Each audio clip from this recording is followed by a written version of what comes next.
Bonjour à toutes et à tous, j'espère que vous allez tous très bien et que vous avez bien débuté cette année 2022. Pour ma part, le début d'année est très chouette. J'ai le plaisir de vous retrouver aujourd'hui pour une nouvelle vidéo qui sera un petit peu différente des précédentes car cette vidéo se fera sous la forme d'un témoignage. Et j'ai le plaisir aujourd'hui d'accueillir Méry. Bonjour Méry. Bonjour. Comment ça va? Ça va bien, merci. Et Méry va nous partager son expérience, elle va nous parler de l'âme et de l'ego, avec des mots peut-être plus concrets que ce que moi je peux vous verbaliser. Voilà, donc on va commencer. Alors Méry, tout d'abord, merci d'être là, merci d'avoir accepté mon invitation à venir témoigner. Merci à toi. Tu n'es pas trop stressée, ça va? Non, ça va. Ok. Alors, la première question que je pourrais te poser, c'est quel a été le déclic dans ta vie? Qu'est-ce qui s'est passé pour qu'à un moment donné, tu te dises, là, il faut que je me prenne en main, il faut que je fasse quelque chose, c'est plus possible? C'est un ensemble de choses, mais je suis arrivée à un moment donné dans ma vie où ça faisait trop longtemps qu'il y avait des questions qui restaient sans réponse. Il y avait trop longtemps que je ressentais des choses où je me suis dit plus d'une fois, ça va finir par passer, ça va changer, remets-toi en question.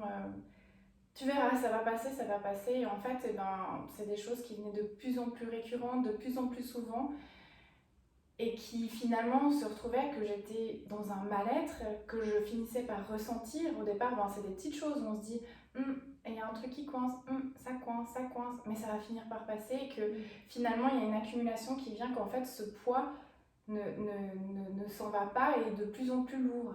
C'est un peu, là l'image qui me vient, c'est dans un corps où un jour tu as un peu mal à l'épaule et puis tu dis ça va passer, j'ai fait un faux mouvement, et à force d'accumuler un faux mouvement ici, un faux mouvement là, on finit par être une boule de nœuds, et tu arrives un jour où tu peux physiquement plus te lever, mais là c'était pas de manière physique mais vraiment de manière intérieure où c'était plus possible de me lever et de continuer d'avancer avec cet état intérieur. Donc, voilà. Tu as ressenti aussi des choses physiques? Oui, pas physique dans le sens où j'étais vraiment une boule de nœuds. J'étais totalement bloquée, crispée. Et ça, je me suis rendu compte, surtout avec le recul, de voir la différence. Mais vraiment, la première fois où je suis venue chez toi, j'étais vraiment comme une coquille tellement fermée, tellement apeurée, tellement bloquée, que physiquement, ça s'est ressenti. Mais plus avec le recul... Oui, c'est souvent comme ça d'ailleurs, oui. Quand on est dans la situation, on a parfois de la peine à y voir clair. Parce que ça s'accumule petit à petit, donc on voit pas, ouais, ça s'insinue gentiment, jusqu'à un moment donné, il y a un point de non-retour qui fait que on prend le téléphone, on prend rendez-vous sans vraiment savoir pourquoi, et après, là, on comprend que voilà, c'était vraiment un point de non-retour qu'il fallait, et après, on va pour dénouer tout ça. C'est un peu comme un appel. Oui. Un appel de dire maintenant, il faut que je fasse quelque chose parce que là, j'allais plus pouvoir continuer comme ça. Ouais. Puis vraiment, vu que je suis quelqu'un qui est très dans la réflexion, de tout d'un coup, on m'a parlé de toi, et hop, vraiment un élan de je réfléchis pas. Ça s'est fait vraiment spontanément, instantanément de hop. Puis après, voilà. C'était comme une évidence. Oui. Au moment où tu as pris le téléphone pour me contacter, est-ce que tu as eu le sentiment de te dire là je reprends le pouvoir sur ma vie, ou c'était encore un petit peu trop rapide? C'était un peu rapide. C'était de me dire plus une fois que je l'ai fait, genre mais est-ce que j'ai vraiment bien fait? Voilà, là l'ego dans toute sa splendeur. Est-ce que j'ai vraiment bien fait? Si ça se trouve, elle n'aura pas de place. Si ça se trouve, elle va pas me comprendre. Non. Donc non, c'est pas là que je me suis dit... C'est arrivé plus tard. Oui. On en parlera tout à l'heure. Est-ce que tu te rappelles de notre première rencontre? Oui, très bien. Vraiment très bien. Où c'était un jour de pluie. Donc c'est vraiment, ça représentait, avec le recul, vraiment comment je me sentais, vraiment un jour triste. Et j'ai débarqué là un peu sans trop savoir quoi dire, sans trop savoir quoi faire. Et je suis sortie de là, mais beaucoup plus légère.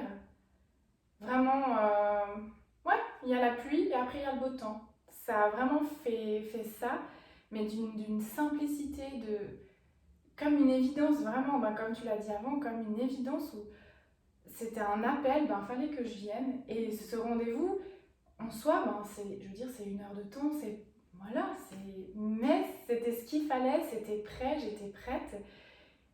Et ouais, ça a ouvert la porte dans laquelle, voilà, dans une espèce de cage dans laquelle j'étais enfermée pendant tellement de temps. Cette cage, finalement, c'est cette prison. Est-ce que tu arrives à nous en dire plus? Finalement, c'est quoi cette prison? Ça vient d'où? Ça vient de nous, premièrement, ça vient pas des autres. C'est une prison qui nous appartient complètement. C'est tout un mélange de nos croyances, de toutes nos limitations, tout ce qui représente en fait notre ego qui s'est construit voilà, au fil de nos vies, de nos expériences. Et il s'est construit pour vraiment créer un espèce de bloc qui est vraiment une prison dans laquelle on est, mais qu'on a créé de toutes pièces. Absolument. Vraiment, c'est ça qui est... C'est ça de tout ce qu'on a pu faire qui a amené à cette compréhension, c'est que cette prison dans laquelle j'étais, je l'ai créée de toutes pièces. Oui. Et quand je suis venue chez toi, ça a vraiment été, la porte elle est ouverte de la prison. Et on va changer les choses. Oui. Ça t'a permis de pouvoir peut-être reprendre en main la clé pour l'ouvrir. Complètement. Et là, tu as pu comprendre que cette clé, finalement, elle était à l'intérieur de toi. Et que ton bonheur ne dépendait de personne d'autre. C'est juste ce que je dis, ça représente. C'est complètement ça, ouais. Parfait, bien. Nous, on s'est vu quelques fois, au début de manière un peu plus soutenue, après de manière plus espacée. Qu'est-ce qui a changé au fil des séances? Ça a beaucoup changé déjà par rapport à cette première fois où j'étais vraiment dans cette prison un peu apeurée, un peu vraiment comme je le ressens vraiment comme une toute petite fille qui venait là sans trop savoir, et que petit à petit je grandissais. J'ai vraiment cette image, le premier rendez-vous j'étais toute petite, puis petit à petit je grandissais, je faisais l'étape, je venais, j'étais une ado, donc là j'avais plus de choses, je pouvais ressentir plus de choses, ce que tu me disais ça me parlait plus, et vraiment de grandir jusqu'à être l'état adulte de ma propre vie en fait. Absolument. Et vraiment ce sentiment de libération, de grandissement et d'accompagnement au fur et à mesure. Est-ce qu'on pourrait peut-être prendre l'image d'un papillon? Au début, voilà, le papillon il est enfermé dans sa chrysalide et finalement ensuite il y a une ouverture et ça peut te parler. Complètement. Bien. Qu'est-ce qui a changé entre l'avant et l'après? J'ai quand même l'impression qu'il y a la Méry d'avant et la Méry d'aujourd'hui. Avec quelques mots, quelques phrases, comment tu pourrais décrire cette transformation? Honnêtement, aujourd'hui, je suis vraiment qui j'ai envie d'être. Avant, j'étais ce que les autres voulaient que je sois. Avant, j'étais le reflet de toutes les personnes qui m'entouraient. Je le suis toujours parce que voilà, on vibre avec ce qui nous entoure. Ça, voilà, pour moi, c'est une évidence. Mais j'étais... voilà, je me fondais dans le décor. Si on voulait, je sais pas, que je sois une feuille, j'étais une feuille. Si on voulait que je sois un caillou, j'étais un caillou. J'étais totalement transparente, adaptable, dépendante, mais complètement dépendante, parce que du coup je dépendais de ce qu'on pouvait me dire, de ce qu'on pouvait me renvoyer, de ce que je pouvais dégager.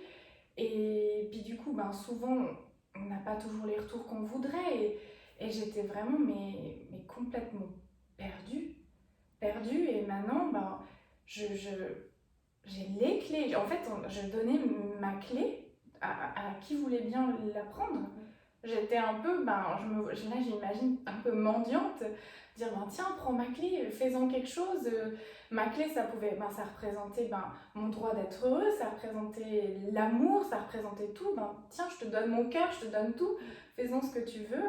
Et puis du coup, j'ai été un peu malmenée parce que j'ai pu donner ces clés-là pas aux bonnes personnes, si on peut le dire ça comme ça, parce que finalement tout a un sens, mais j'étais pas protégée parce que j'étais totalement dépendante des autres. Et là, ça vraiment, je prends mes clés et c'est moi qui, vraiment maître de moi, de mes clés, de ce que je ressens, de ce que j'ai envie de faire, de ce que j'ai envie d'être, de ce que j'ai envie de dire. Tu m'as parlé d'une très belle image tout à l'heure avec un véhicule, peut-être que tu pourras en parler, je pense que ça va parler à plusieurs personnes. La notion de clé, ça peut être, moi je visualise un peu ma vie, c'est ma voiture. Donc on a tous une voiture, on a tous une vie, on a tous une voiture. Et en fait, mon fonctionnement d'avant, c'était de donner la clé à n'importe qui pour qu'il conduise ma voiture à ma place. Donc, il y avait des fois où j'étais contente parce qu'on allait là où j'avais envie d'aller. On allait à droite, à gauche, bref, on allait dans la direction que j'avais envie d'aller. Et il y a des fois où on n'allait pas du tout dans la direction où j'avais envie d'aller. Et j'étais frustrée, j'étais en colère, je me sentais incomprise, je me sentais perdue. Je me disais, moi je voulais aller là, puis on va là, mais qu'est-ce qui va pas chez moi? Je remettais tout en question. Et maintenant, je suis arrivée à un point de dire, mais stop, j'en peux plus, je sors de la voiture, je fous dehors, peu importe qui c'est qui veut conduire ma voiture, je le mets dehors, je deviens la propre conductrice de ma vie et je vais dans la direction que j'ai envie d'aller. Et si je me trompe, c'est ok, c'est même ça qui fait partie du chemin, qui fait partie de l'apprentissage de la vie. Et voilà, maître de ma direction et de ma vie. Donc là, on pourrait dire que tu as repris ta place dans ton âme. Exactement. C'est juste. Est-ce que tu arrives à expliquer pourquoi, qu'est-ce qui fait qu'avant tu n'arrivais pas forcément à te respecter ou que tu faisais les choses en fonction des autres? C'est quoi ce truc au fond de nous qui fait que, on n'a pas cette capacité à prendre des décisions, à s'écouter, à se respecter, etc. Premièrement, je pense que c'est un conditionnement. On est conditionné comme ça parce que c'est ce qu'on nous apprend, qu'il faut en fait réfléchir. On nous apprend tellement de choses, on nous apprend à pas trop en faire, à pas trop nous écouter, à pas déborder, à pas exprimer ce qu'on ressent, à vraiment reste dans ta tête. À faire plaisir. Convenir. Ne déborde pas, ne reste dans les rangs. Et du coup, c'est un discours mental qui se fait au fur et à mesure qu'on nous l'apprend. Et qui après, c'est notre tête, c'est mon ego, mais il est toujours là. Et il y a des jours où il est là à me dire, mais ça, non, fais pas ça, ça se fait pas comme ça. Maintenant, tu fais comme ça, tu restes comme ça, C'est une petite voix qui est là-haut. C'est en tout cas pas là que ça vient. C'est en tout cas pas de là que ça vient. C'est vraiment là-haut. Et je ressens vraiment la différence. Avant, je pensais que ce qu'il y avait là-haut, c'était tout. Je vibrais ce qu'il y avait dans ma tête. Et avec de tout ce qu'on a pu faire, de tout ce travail, ça permet vraiment de dire non, mais il y a deux parts. Tout le monde peut cohabiter. Il y en a plus, mais tout le monde peut cohabiter. Mais chacun a le droit d'être écouté. Mon cœur, voilà. Parce que ça a son sens, notre tête, elle a notre sens, son ego, il a sa place, mais il doit trouver sa juste place. Exactement. Est-ce que tu pourrais nous parler un petit peu des blessures qui nous empêchent d'être nous-mêmes? Toi, par exemple, déjà, est-ce que tu connais les 5 blessures principales de l'âme? Ouais. Est-ce que tu pourrais peut-être les énumérer pour... Alors, j'espère que je m'en rappelle bien de tête. Il y a le rejet, oui. Il y a l'abandon, l'humiliation, l'injustice. L'injustice. Voilà. C'est pas pour rien, l'injustice. Et est-ce que j'ai dit la trahison? Non. Et la trahison. Exactement. Ça, c'est les 5 blessures de l'âme qui nous empêchent d'être nous-mêmes. Par exemple, lorsqu'on a peur d'être rejeté, on va plutôt faire ce qu'on attend de nous. On peut dire des choses, on peut faire des choses qui ne nous conviennent pas, mais pour avoir quelque chose en retour ou pour pouvoir convenir, on va le faire. Du coup, on ne se respecte pas. Et il y a une phrase que j'aime beaucoup utiliser, que j'ai dû utiliser souvent avec toi. Je dis souvent dans la vie, est-ce que tu arrives à finir cette phrase? On attire... on attire ce qu'on est, ce qu'on vit. Ouais. Oui. Donc, c'est clair que si on s'envoie le message « je ne me respecte pas », qu'est-ce qui va se passer? Mais, t'as tout dit. On n'est pas respecté. Et c'est ça, je crois que c'est la plus grande compréhension, c'est ça, que j'ai eu, c'était de dire, mais il se passe tout ça, mais en fait, mais non, j'ai tourné le regard dans l'autre sens, au lieu de voir, moi, petite personne, de regarder vers l'extérieur pour essayer de comprendre pourquoi tout ça m'arrivait, j'avais tourné le regard dans l'autre sens et de me regarder et de me dire, mais tu vois, tu te respectes pas. Tu te respectes pas, tu te rejettes parce que tu t'adaptes à X ou Y, donc tu te rejettes ton propre opinion, ton propre avis, tu te rejettes qui tu es pour pouvoir plaire. Mais c'est totalement normal qu'on te rejette finalement. Oui, Tu le fais pas avec toi, pourquoi les autres le feraient avec toi? exactement. Et mais le jour où vraiment on comprend ça, parce que avant j'avais la faculté de pouvoir le comprendre de manière mentale, mais le jour où on comprend avec notre âme, avec notre cœur, mais ça fait toute la différence. Absolument. Je pense qu'on a tous dans notre vie eu tendance à être un peu la victime.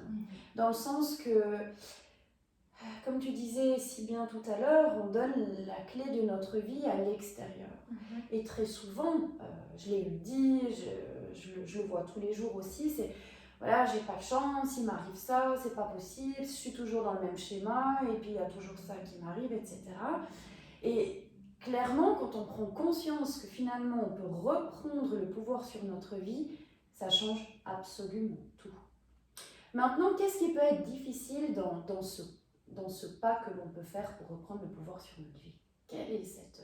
Pour reprendre l'exemple de la voiture d'avant, c'est que quand on joue la victime, c'est qu'on a un peu le passager derrière, on se dit « Ah, mais comme il conduit, ça va pas, je me sens pas bien, je vois tout tourner, il va pas là où je veux aller, il va trop vite, il va pas assez vite. » Donc on est derrière, on est dans notre inconfort, mais c'est quand même quelque chose que c'est connu, c'est pas notre faute, c'est la faute à celui qui est devant. Et le jour où on fait le tour et qu'on prend la place au véhicule, ça revient au premier jour où on a fait notre permis. Où tu commences et là tu dis oh là là, mais il y a tellement de choses, il y a trop de choses, il y a tellement d'informations, le volant, les pédales, il y a les autres aussi, il y a les autres voitures sur la route, on n'est pas seul et du coup il y a tellement d'interactions, tellement de choses nouvelles que ça peut faire peur. Mais voilà, c'est vraiment l'exemple du permis, je trouve il me parle en tout cas, parce que le premier jour où on est arrivé dans une voiture, on n'en était pas capable. Et petit à petit, avec l'entraînement, parce que ça s'entraîne, que ce soit pour la voiture, que ce soit pour s'écouter soi, c'est des choses qui s'entraînent. Du moment qu'on décide d'agir, ça s'entraîne. Ça ne veut pas dire qu'à un moment donné, on va pas faire une mauvaise leçon de conduite. On va le faire et puis voilà, la fois d'après, ça ira mieux. Jusqu'au jour où on passe notre permis. Après, c'est des choses qu'on fait de manière inconsciente. Oui. Parce que c'est devenu inné de faire avec soi.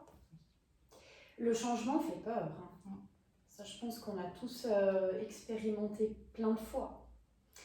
Durant nos séances, au fil du temps, est-ce que tu as pu avoir des peurs qui remontaient de dire mais je sens que je suis vraiment en train de changer, ça me fait peur. Est-ce que tu as pu ressentir ça ou pas? Alors, sur le moment, pas du tout. À chaque fois, j'en ressortais, j'étais c'était trop bien, il s'est passé tellement de choses et vraiment de repartir là tellement plus forte. Mais le simple fait que tu le dises là, je me rends compte que complètement, que j'ai été apeurée parce que ce que je vivais quand je venais, ça avait tellement de sens, ça prenait tellement de sens, c'était tellement évident. C'est pour ça que je sortais de là, mais limite je volais, j'incarnais vraiment, ça vibrait tellement, mais très vite ça se refermait parce qu'en fait, j'avais peur d'assumer ces changements, j'avais peur de les vivre, de les assumer, parce que je ressortais puis je retournais dans ma vie, si on peut dire. Et ma vie, du coup, au fur et à mesure que j'évoluais, ma vie, elle correspondait plus à mon évolution. Absolument. Là, je crois que on peut mettre deux mots qui représentent parfaitement la situation, c'est l'âme et l'ego. Mon travail, c'est quoi avec tes mots? En quoi consiste mon travail réellement? Alors les mots là qui me viennent, c'est vraiment de se repositionner soi pour prendre sa propre responsabilité de sa vie. Oui. De vraiment mettre en avant cette notion d'ego et d'âme, parce que pour certains ça peut parler, parce qu'ils en ont entendu parler, et pour d'autres pas. Et vraiment de bien axer les choses comme ça, on a fait de la visualisation de fou, où j'ai pu mettre une image sur mon ego, une image sur mon âme, et maintenant, quand vu que j'arrive à identifier qui est en train de parler, ça fait un petit peu schizophrène de dire ça comme ça, mais voilà, J'identifie qui est en train de parler. Ben, grâce au travail qu'on a pu faire, j'ai une image.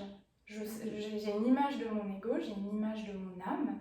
Et vraiment, c'est de pouvoir, ben voilà, la notion de choix, on fait un choix ou pas, on a la possibilité de. Et c'est vraiment, voilà, le travail, c'est comme je le ressens, c'est que tu nous donnes les clés de pouvoir faire le choix d'écouter ce qu'on a envie d'écouter. Voilà. Je dis souvent que je suis un peu comme un guide qui est là pour ramener les gens vers leur cœur. Et ce qui se passe, c'est que lorsqu'on est en séance, ou même de manière générale, quand je suis en relation avec des personnes, il y a vraiment l'âme qui reprend le dessus. Et des fois, ça peut faire très peur. Parce que des fois, on n'est pas prêt à ça. Et c'est tellement... ça peut être déstabilisant parce qu'on n'a pas l'habitude. Donc, qu'est-ce qui va se passer juste après ? On peut imaginer, c'est comme si tout à coup tu viens au cabinet, il y a vraiment cette reconnexion, cet alignement à ton cœur, puis tout à coup, il y a de nouveau les peurs qui remontent. C'est quoi ces peurs qui remontent ? C'est qui génère ça ? Alors là, c'est l'ego en fait. Lui, il se dit, je suis en train de perdre ma place, il faut que je défende ma place. Exactement. Et je voulais vraiment qu'on parle de ça pour expliquer vraiment clairement qu'est-ce qui peut se passer justement entre l'âme et l'ego. L'ego, souvent, il a tendance à vite reprendre le dessus juste après parce qu'il y a toutes les peurs qui remontent. Et c'est pas grave. T'es d'accord ? Complètement. Voilà. Maintenant, c'est d'avoir conscience de ça et d'en faire quelque chose pour pouvoir revenir à l'équilibre. Et c'est un travail qui demande du temps. C'est des exercices, ça s'apprend. Exactement, ça s'apprend, oui. Et de cette manière-là, on avance. Et je pense que c'est le plus important. Tout à fait. Mary, est-ce qu'il y a autre chose que tu aimerais dire ? Est-ce qu'il y aurait un conseil que tu aimerais donner ? Peut-être juste avant ça, j'ai peut-être une question pour toi. Est-ce que tu as senti que pour ton entourage, tes amis, c'était difficile pour eux de voir que tu étais en train de changer, de te transformer ? Oui, c'était difficile. Après, je ne sais pas si c'est une projection que moi j'ai faite, parce que ça peut très bien être mon ego qui va chercher des réponses chez les autres et puis qui va interpréter pour dire, tu vois, il fallait peut-être pas. Donc voilà, mais non, ça a été difficile pour les autres de percevoir une différence chez moi, de voir que je pouvais changer. Et ça a été... il y avait des moments plus difficiles que d'autres, il y avait des moments où il y a un peu tout qui tremblait, un peu comme un séisme. Puis après, le calme revient et puis petit à petit, ça aussi c'est quelque chose qui est totalement normal, qu'au début ça peut être très fort, puis petit à petit ça va diminuer pour un jour où on n'aura plus besoin de défendre notre place, parce que notre place on l'aura trouvée, elle sera là. Et puis on sera juste là. Tu dis. Et puis du coup, ce sera facile, ce sera simple.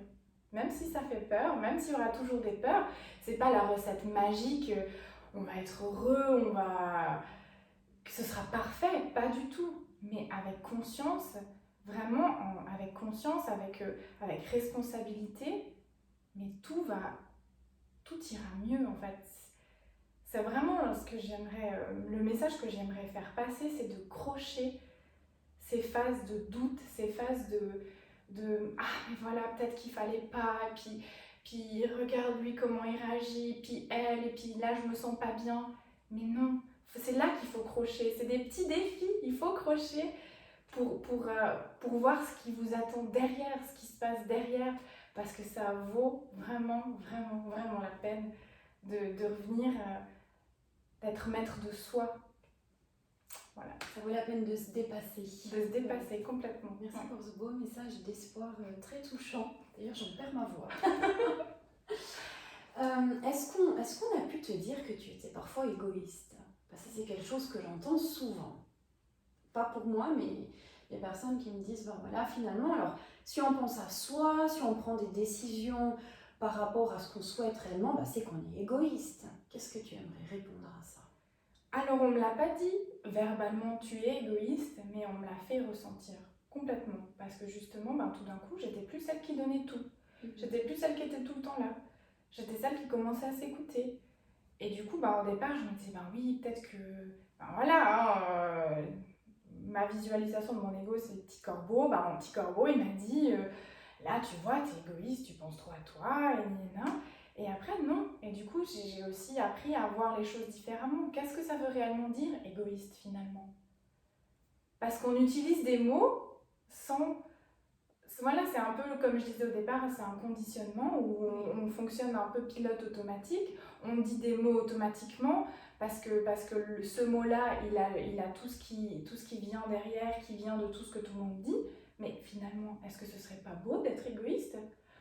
La seule personne avec qui on va faire toute notre vie, c'est nous-mêmes. Alors autant être égoïste envers soi-même, ça veut dire qu'on s'écoute et qu'on se place en priorité. Et que justement, on se met en première place. Absolument. Donc, et je pense qu'il y a une grande différence à faire entre le mot égoïste et égocentriste. C'est pas la même chose. Complètement. Oui. Merci beaucoup. Est-ce qu'il y a autre chose que tu aimerais transmettre avant qu'on termine cette vidéo? Non, juste vraiment, enfin oui, du coup, d'écouter la petite voix parce qu'on l'a tous, et juste ça me touche parce que ma petite voix, je l'ai mise de côté pendant tellement longtemps, mais elle était là. Et aujourd'hui, elle est tellement heureuse de pouvoir s'exprimer à haute voix, parce que pendant si longtemps, elle était enfermée dans une petite cage, dans une petite pièce de mon corps, elle était enfermée comme si elle était punie. Toi, on t'écoute pas, arrête de venir la ramener. On peut pas se permettre, on doit suivre, on doit faire ci, on doit faire ça, il faut que je fonctionne comme ça, et un jour, non. Et vraiment, on a tous cette petite voix, alors écoutez-la pour briller, pour être pleinement soi et pour exister, pour vivre en fait, simplement pour vivre. Oui, parce que la vie mérite d'être vécue. Complètement. Méry, je te remercie infiniment pour ce moment de partage, ce moment de grande, tu sais ce que je vais dire, authenticité, c'est un mot que j'aime beaucoup. Merci pour avoir accepté mon invitation. Merci d'avoir partagé avec le cœur ton expérience. Ce n'est pas une chose facile à faire, d'être là devant la caméra, de parler de toi. Je te félicite, c'était parfait.